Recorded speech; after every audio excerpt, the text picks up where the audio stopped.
Seja bem-vindo, seja bem-vinda. Eu sou o neuropsicólogo Yuri Oliveira, especialista em terapia cognitivo-comportamental e especialista em neuropsicologia. Também sou supervisor clínico em TCC e em neuropsicologia. O tema de hoje é o que o neuropsicólogo faz. Então, como é que é a prática da neuropsicologia? Bem, aqui eu vou apresentar para vocês os slides, tá bom? Aqui está um pouco sobre a minha formação. Então, quando você pensa sobre a neuropsicologia e na sua mente vem, por exemplo, os testes, é importante esclarecer que a neuropsicologia vai além da aplicação, correção e interpretação de testes. Então, a neuropsicologia é muito mais do que a aplicação de testes neuropsicológicos. Os testes, eles não podem ser tratados como a finalidade da avaliação. Os testes, eles são apenas um meio, eles são apenas um dos recursos que o psicólogo, o neuropsicólogo vai utilizar para fazer a avaliação neuropsicológica, tá bom, gente? Então, vamos aqui. Os testes não podem ser tratados como a finalidade da avaliação, mas como um meio, como um dos recursos que podem ser utilizados. Quais são os outros meios, quais são os outros instrumentos que podem ser utilizados em um processo de avaliação neuropsicológica para além dos testes neuropsicológicos? Por exemplo, as escalas de rastreio podem ser utilizadas. Também pode ser utilizado, também vai ser utilizado, na verdade, a entrevista, a anamnese. Então, a anamnese vai ser fundamental para identificar o que está acontecendo, para compreender a história de vida dessa pessoa que está chegando no seu consultório, você que é psicólogo ou neuropsicólogo. Então, é fundamental compreender que a neuropsicologia vai além dos testes. Então, o que o neuropsicólogo faz?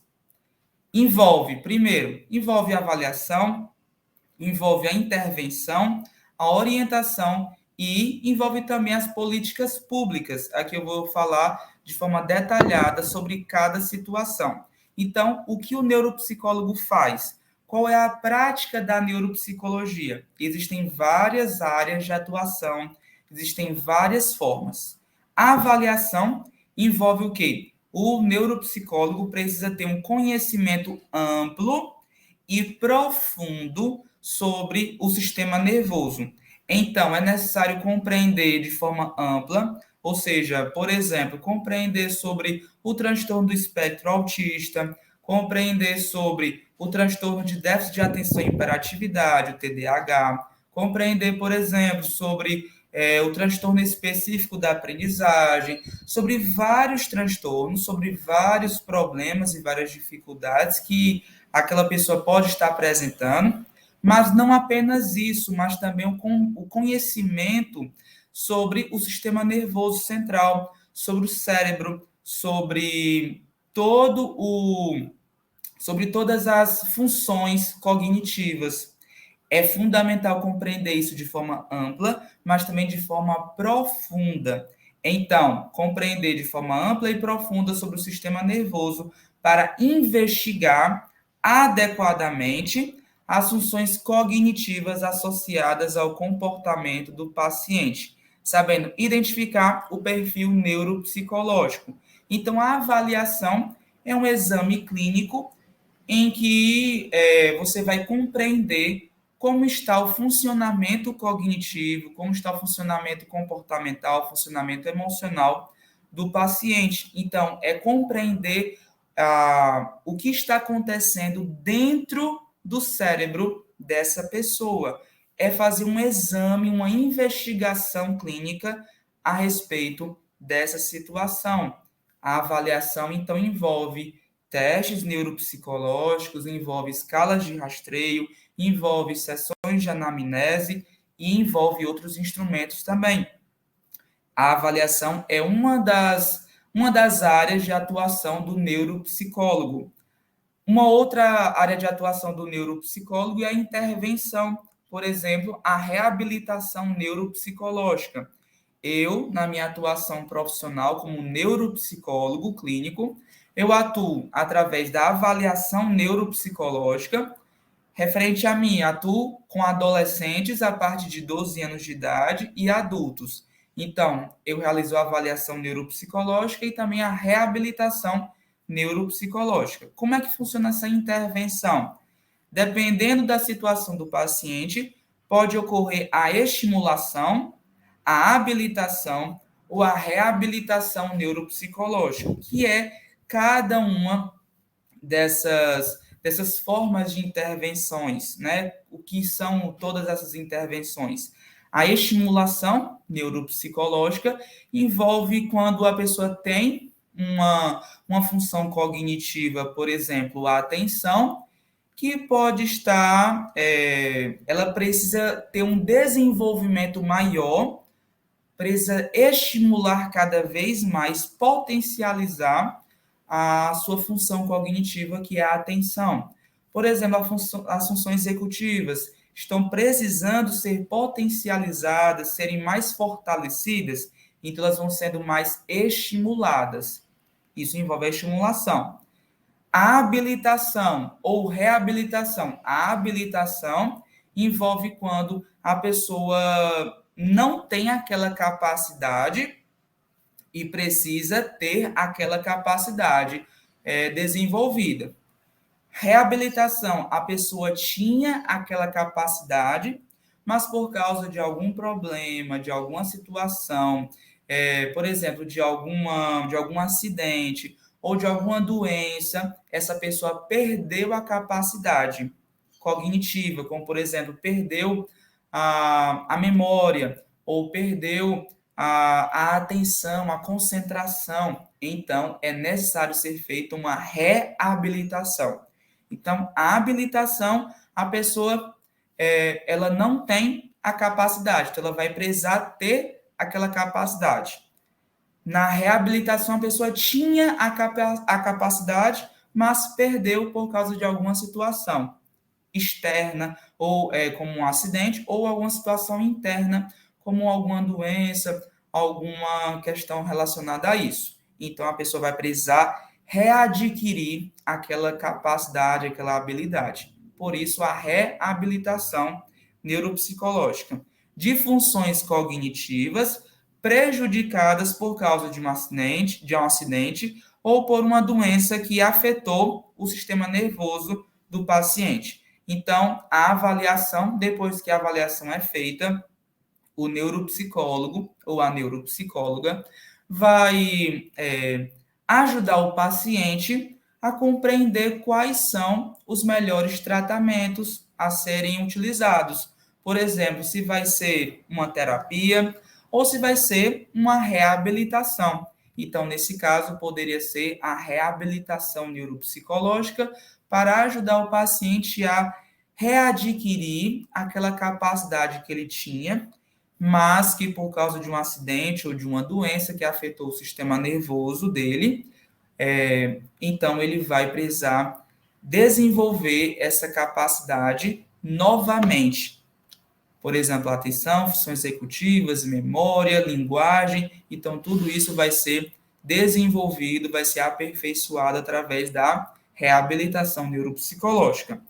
Uma outra forma de atuação do neuropsicólogo é a orientação. Então, o objetivo da orientação, qual é o objetivo? É instruir professores, coordenadores pedagógicos e profissionais da saúde a ter estratégias de inclusão conforme as necessidades de cada sujeito.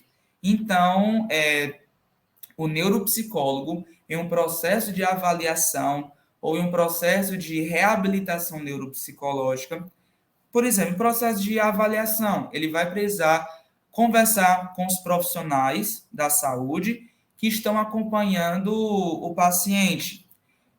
Se é uma adolescente ou se é uma criança que está em um processo de avaliação neuropsicológica, o profissional vai ter que conversar com os professores, com psicólogos ou fonoaudiólogos, ou terapeutas ocupacionais, ou psicopedagogos, ou neuropsicopedagogos, que estão ali naquele processo de tratamento em relação àquele paciente. Então, vai precisar ter essa conversa. Mas na orientação, a orientação vai acontecer num processo de reabilitação, por exemplo. Então, na reabilitação, o neuropsicólogo vai sugerir, ele vai fazer sugestões de estratégias de inclusão, por exemplo, em um contexto escolar, estratégias de inclusão escolar para que aquele aluno, para que o seu paciente tenha as estratégias melhores possíveis ali na escola, para ele poder aprender melhor, para ele poder se socializar melhor e ser acolhido pelos seus colegas e pelos profissionais de forma integral. Então, ele se sentir bem naquele espaço. Então, a orientação envolve isso: instruir, orientar professores, coordenadores pedagógicos e profissionais da saúde a ter estratégias de inclusão conforme as necessidades de cada sujeito para potencializar as funções cognitivas, para a potencialização cognitiva. Então, aqui envolve, não é uma situação de igualdade, mas é uma situação de equidade. Então, é entender quais as necessidades do paciente e quais são as estratégias que são necessárias para que aquele paciente que está em um contexto ali de escola, ele seja incluído nas atividades da escola, de forma a ter o seu aprendizado ali bem desenvolvido. Então, envolve a equidade, que é muito mais do que a igualdade. A equidade envolve reconhecer as necessidades e elaborar estratégias diferentes, estratégias diferenciadas para as diferentes necessidades de cada pessoa. Então, envolve todo esse aspecto. Além da avaliação, da intervenção e da orientação, o neuropsicólogo também pode atuar nas políticas públicas. De que forma? Através da produção de conhecimento, ele vai apresentar aos gestores as melhores formas científicas de se alcançar a saúde para a população. Então, isso pode acontecer, por exemplo, através de pesquisas, através de estudos científicos, e a partir de todo esse conhecimento produzido, então ele vai orientar, vai apresentar as melhores estratégias de acordo com a ciência psicológica, de acordo com a neuropsicologia, para ajudar, para contribuir para a saúde das pessoas, para a população, tá bom? Então, se você tem alguma dúvida, tá bom? Aqui está a referência bibliográfica sobre esse assunto. Se você tem alguma dúvida, fique à vontade para perguntar, tá bom? Para colocar aqui a sua dúvida. E eu agradeço aqui esse momento em que você assistiu a esse vídeo. Fique à vontade para curtir, comentar e compartilhar com outros profissionais, com outros psicólogos, neuropsicólogos, tá bom, gente? Então, um abraço para todos vocês e até o nosso próximo vídeo. Se você desejar, então, uma supervisão clínica em neuropsicologia, eu realizo de forma online. O meu número é 85999893750, tá bom? Então, um abraço e até o nosso próximo vídeo.